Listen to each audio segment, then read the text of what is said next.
સમાચારમાં આગળ વાત કરીશું જામનગરથી। જામનગર શહેરમાં વધતી ચોરીની ઘટનાઓ વચ્ચે પોલીસે મોટી કાર્યવાહી હાથ ધરવામાં આવી રહી છે। જે ચોરીના બે અલગ અલગ ગુનાઓમાં સંડોવાયેલા 3 શખ્સોને પોલીસે ઝડપી પાડી મોટી સફળતા મેળવી છે। પોલીસે આરોપીઓ પાસેથી લાખો રૂપિયાનો મુદ્દામાલ પણ કબજે કરવામાં આવ્યો છે। જે ચોરીના ગુનામાં 3 આરોપીઓ ઝડપી પાડવામાં આવ્યા છે।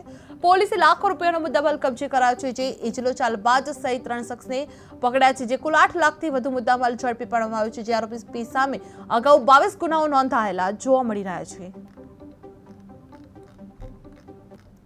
જામનગર સિટી એ ડિવિઝન પોલીસ સ્ટેશનના સર્વેલન્સ સ્ટાફના પોલીસ કોન્સ્ટેબલ વિક્રમસિંહ ભરતસિંહ જાડેજા, દિવ્યરાજસિંહ નવસિંહ જાડેજા, વિજયભાઈ કાનાણી, યોગેન્દ્રસિંહ સોઢા તથા પીસી કિશોરભાઈ ગાગિયા વગેરેને અલગ અલગ પ્રમાણે બાતમી મળેલી કે જે સિટી એના ગુના નંબર 460/2026 અને 466/2026 જે અલગ અલગ બે ઘરફોડના ગુના દાખલ થયેલા હોય તેમાં જે આરોપી છે એજાજ ઉર્ફે એજલો ચાલબાજ શેખ એ વિસ્તારમાં આવ્યા હોવાની બાતમી મળતા જેના આધારે આરોપીને અટક કરી તેની અંગ ઝડતી કરતા અલગ અલગ 17,000 રૂપિયા રોકડા, એક મોબાઈલ તેમજ આશરે અલગ અલગ દાગીના મળીને કુલ 5,29,500નો મુદ્દામાલ એની પાસેથી મળી આવેલો છે।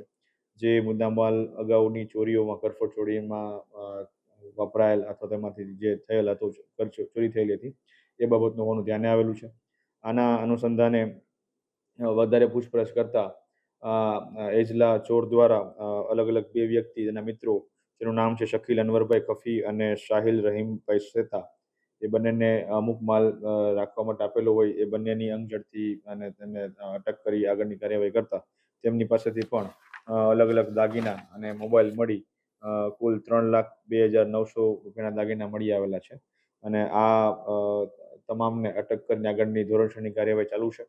જે આરોપી એજાજ ઉર્ફે એજલો કાદરભાઈ દાઉદભાઈ શેખ છે તેના વિરુદ્ધ અગાઉ અલગ અલગ પોલીસ સ્ટેશનમાં કુલ આશરે 22થી વધારે ગુનાઓ દાખલ થયેલા છે અને તે વારંવાર આ પ્રકારની ચોરીની ગુનાહિત પ્રવૃત્તિ કરવા માટે ટેવવાળા હોવાનું ધ્યાને આવેલું છે।